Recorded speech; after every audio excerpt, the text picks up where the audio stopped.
In 1982, an American supernatural horror film by Steven Spielberg entered the collective consciousness of the world.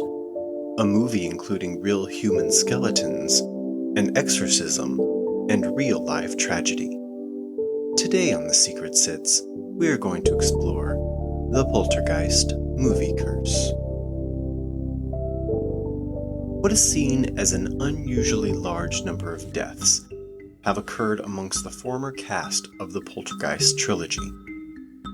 This occurrence has given rise to the rumor the productions were in some way cursed due to the nature of the films themselves.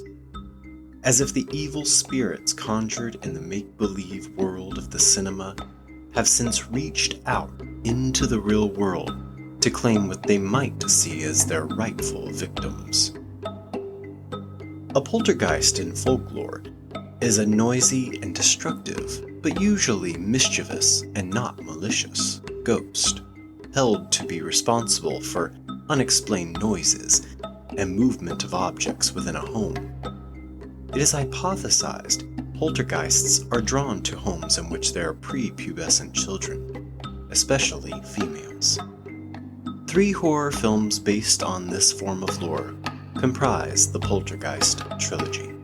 First off, I want to say, spoiler alert, although I'm not sure you can really spoil a 38-year-old film. But if you have not seen it by now, you need to get on Netflix or Amazon Prime or whatever you need to do to see this movie tonight. And hey, if you have seen it, but it's just been a while, maybe tonight you can do some old-school vintage horror movie watching. So let's talk about the movie. Craig T. Nelson, who you may know as Mr. Incredible from the Disney Pixar movie The Incredibles, stars as Steve Freeling, the main protagonist who lives with his wife Diane and their 3 children, Dana, Robbie, and Carol Ann, in Southern California, where he sells houses for the company that built their new neighborhood.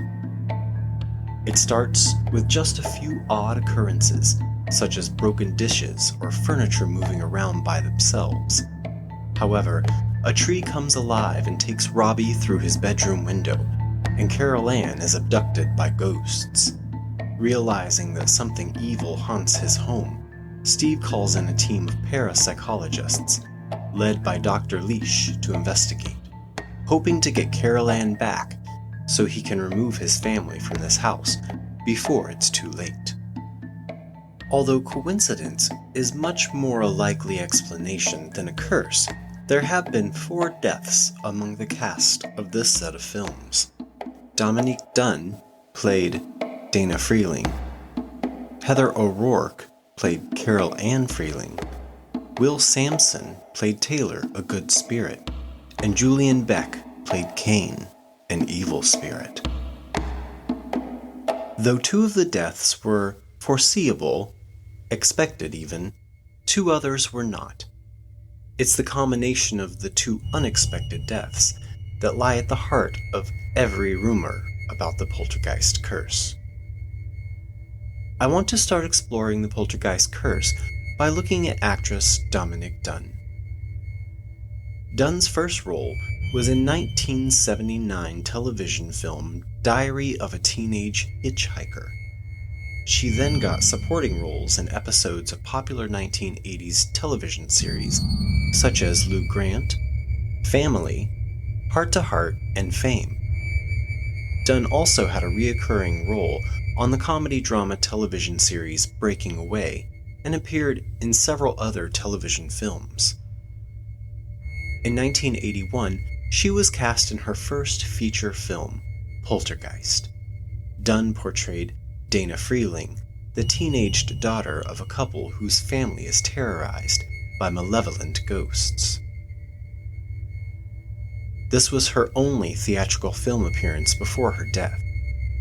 After Poltergeist, she appeared in the final season premiere episode of Chips and the 1982 television film The Shadow Riders, starring Tom Selleck and Sam Elliott.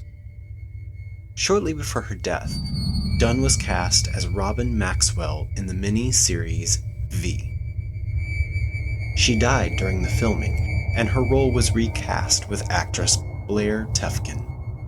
According to the DVD director's commentary by series creator Kenneth Johnson, Dunne appears in the scene in which the Maxwells and others watch the LA mothership glide in on the day the visitors first arrive. Her back is all that is seen, but the miniseries is dedicated to her memory. Dunne appeared posthumously in the Hill Street Blues episode Requiem for a Hairbag, which aired on November 18, 1982, 2 weeks after her death. She played a teenaged mother who was a victim of parental abuse and gives up her baby for adoption out of fear of repeating what her parents had done to her. The episode was dedicated to her in memoriam in the opening credits. Dunne met John Thomas Sweeney, a sous chef at the restaurant Mom Mason, at a party in 1981. After a few weeks of dating, they moved into a one-bedroom house on Rangeley Avenue in West Hollywood together. The relationship quickly deteriorated because of Sweeney's possessiveness and jealousy. The couple fought frequently, and Sweeney began physically abusing Dunne. According to one account, he yanked out handfuls of her hair by the roots during an argument on August 27, 1982.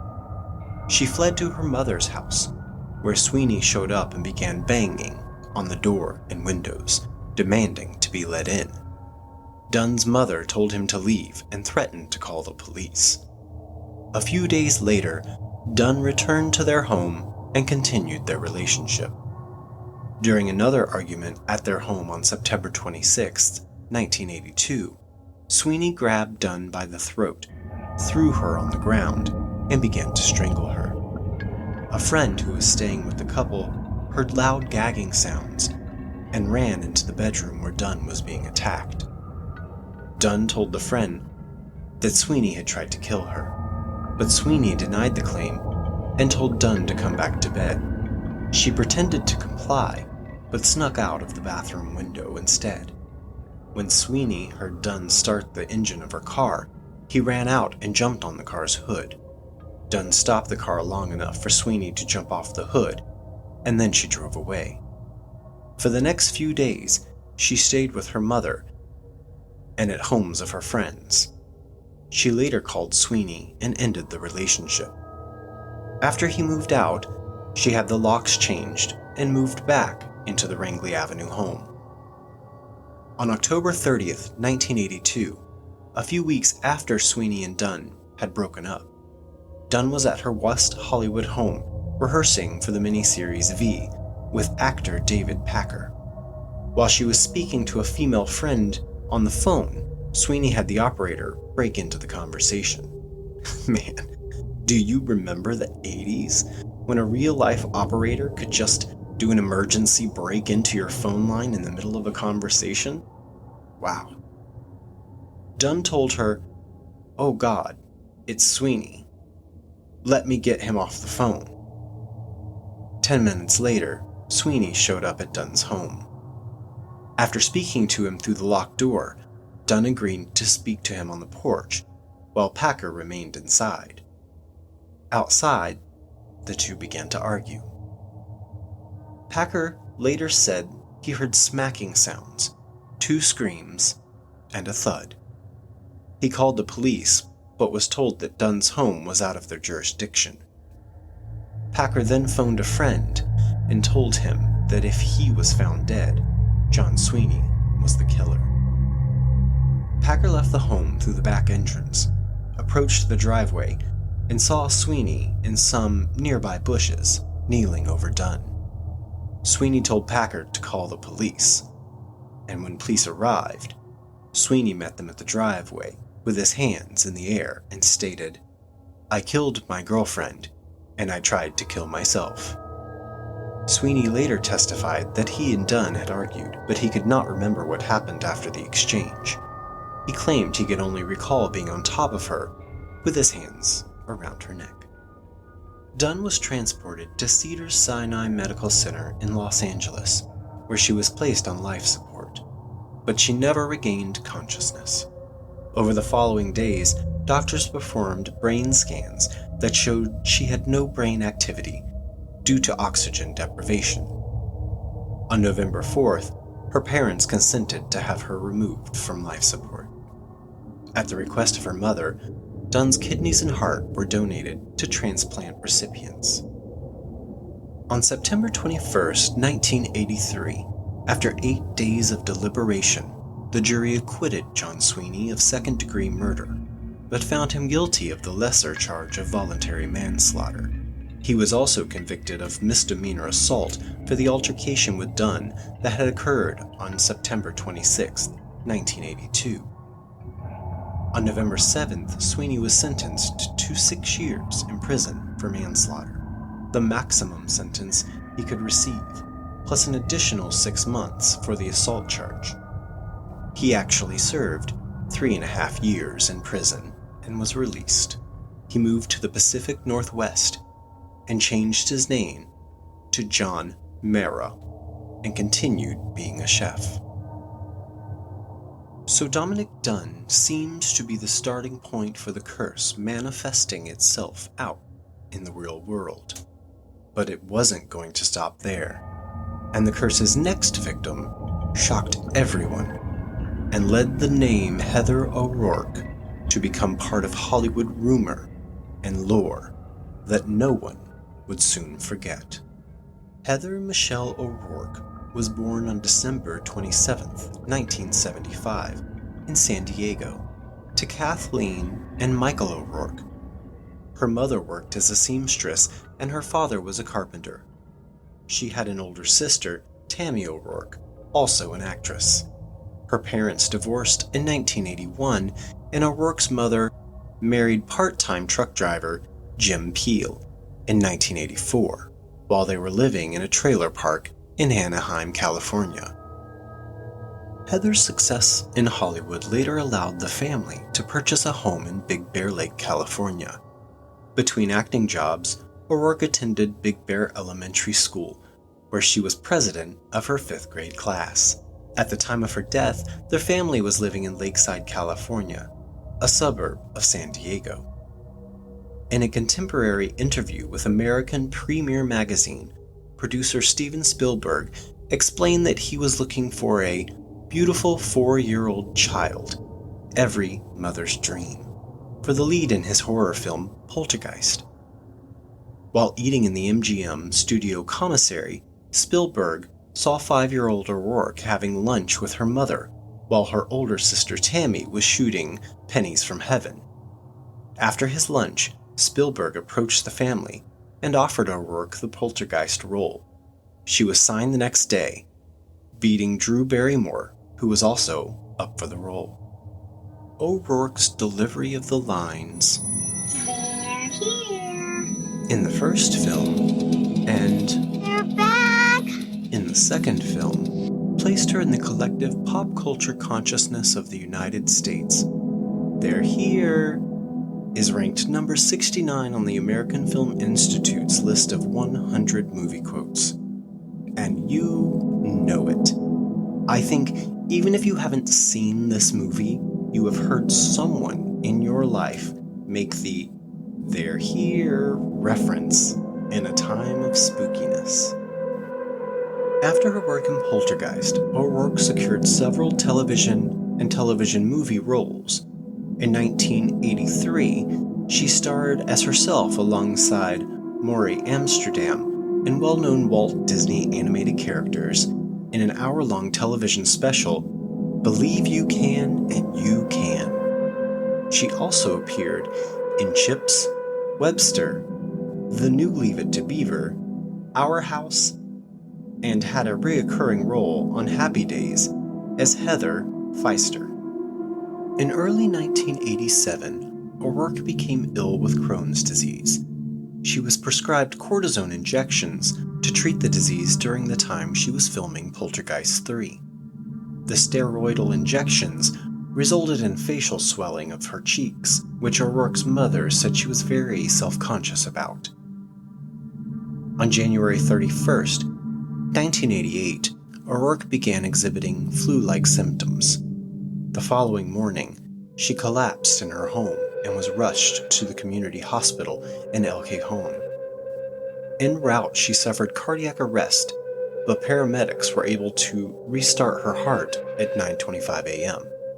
She was subsequently flown to the Children's Hospital of San Diego, where it was discovered she had intestinal stenosis, and she went into emergency surgery. She survived the surgery, but suffered another cardiac arrest while in the recovery room. Doctors performed CPR for over 30 minutes, but finally, O'Rourke was pronounced dead at 2:43 p.m. that afternoon. O'Rourke's cause of death was ruled congenital stenosis of the intestine, complicated by septic shock. Dr. Daniel Hollander, the head of gastroenterology at the University of California Irvine Medical Center, stated that O'Rourke's death was distinctly unusual, as she lacked the prior symptoms of the bowel defect. However, Dr. Hollander further stated that it was possible for congenital bowel narrowing to cause sudden death without symptoms if an infection caused the bowels to rupture. A private funeral was held for O'Rourke on February 5, 1988 in Los Angeles. She was entombed at the Westwood Village Memorial Park Cemetery. In the Poltergeist trilogy, O'Rourke played Carol Ann Freeling, a young suburban girl who becomes the conduit and target for supernatural entities. The New York Times noted that she had played the key role in the films and commented, with her wide eyes, long blonde hair, and soft voice, she was so striking that the sequel played off her presence. During the production of the original Poltergeist, Spielberg twice accommodated the child actress when frightened. When scared by performing a particular stunt, Spielberg replaced O'Rourke with a stunt double wearing a blonde wig. And when disturbed by the portrayal of child abuse, Spielberg did not require her to perform the take a second time. For her work in Poltergeist, O'Rourke earned between $35,000 and $100,000 US. O'Rourke played the role in all three films. Of course, such an unexpected death would fuel rumors, especially when considered in conjunction with Dominic Dunne's murder only 6 years earlier. O'Rourke had appeared in all three Poltergeist movies. Poltergeist 3 had yet to be released at the time of O'Rourke's death, leading to rumors that she had expired during shooting, and a double was used to complete the picture in her place. O'Rourke's family and agent said at the time of her death, her scenes for Poltergeist 3 had been completed several months earlier, back in June of 1987. But writer-director Gary Sherman has maintained filming of Poltergeist 3 had not yet finished when O'Rourke died, necessitating script changes to complete the film in her absence.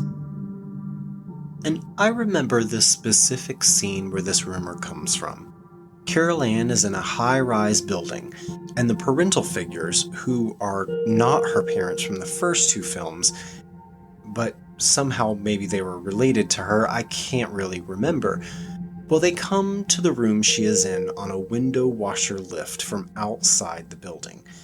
There is a scene played by Heather O'Rourke, but then for the last 5 minutes of the film, the adult actress is holding what appears to be Heather, but mysteriously, the scene is shot very specifically to never show Carol Ann or Heather O'Rourke's face, leading to the rumors that this may have been a reshoot after Heather had passed away. The other two deaths connected with Poltergeist were of seasoned actors well into their careers, both suffering from serious illnesses that would in time take their lives. Because their deaths were not unexpected, only rarely is either mentioned in connection with the Poltergeist curse. Julian Beck played the evil spirit Cain in the 1986 Poltergeist 2, The Other Side, and let me tell you this. As a kid, I was a horror movie nut. My jam was Fangoria magazine, and my bedroom walls were plastered with Freddy Krueger and Jason Voorhees photos. But Kane from Poltergeist 2 was one of the scariest characters ever created in a movie.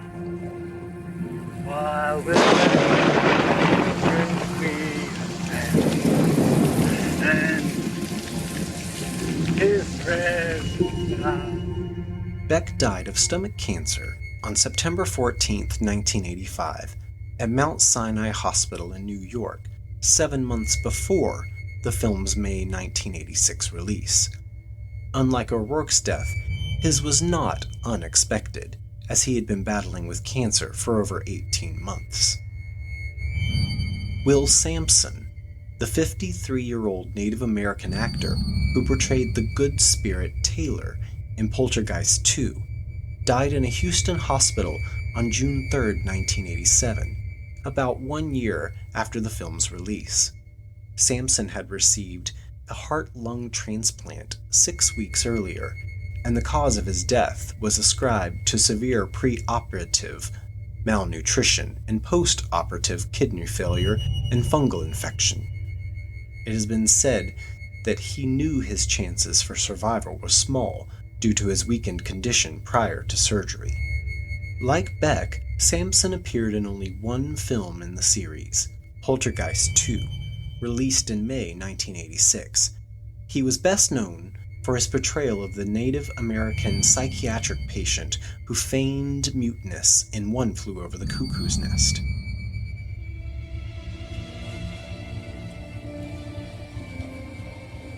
This house is clean. Zelda Rubinstein filled the part of seer Tangina Barons, also one of the most memorable characters from this film series, and Zelda is also one of the most iconic and recognizable voices in all of Hollywood. A terrible presence is in there with her. So much rage, so much betrayal. I've never sensed anything like it. Zelda played Tangina in all 3 Poltergeist films and reprised the role in the spin-off television series Poltergeist: The Legacy. She died in 2010 from natural causes at the age of 76, hardly the type of death one associates with a curse that supposedly causes unexpected and premature demises. In a popular form of this rumor, one of the child actors is said to have come to an untimely end at the end of the making of each film. One murdered, one in a car accident, and one of a mysterious disease. Though it is true actresses Dominic Dunn and Heather O'Rourke have since passed away, Oliver Robbins, the child actor who played their character's brother, Robbie Freeling, in the first 2 films, is still with us. No child actor from the Poltergeist series was killed in a car crash or died just after Poltergeist 2 was completed. An extreme version of the curse rumor asserts that everyone who appeared in these movies is now dead, which we know is just not true. So what do you think? Are there secrets hidden in this story? Do you believe in the Poltergeist curse? Let us know what you think by contacting us on our social media, and don't forget to leave a rating and review so we can continue bringing you more fascinating secrets to reveal and discuss. If you have suggestions on stories that you believe have hidden secrets, email me your ideas at TheSecretSitsPodcast@gmail.com. The Secret Sits is hosted by me, John Dodson. Audio engineering by Gabriel Dodson. Original artwork provided by Tony Lay.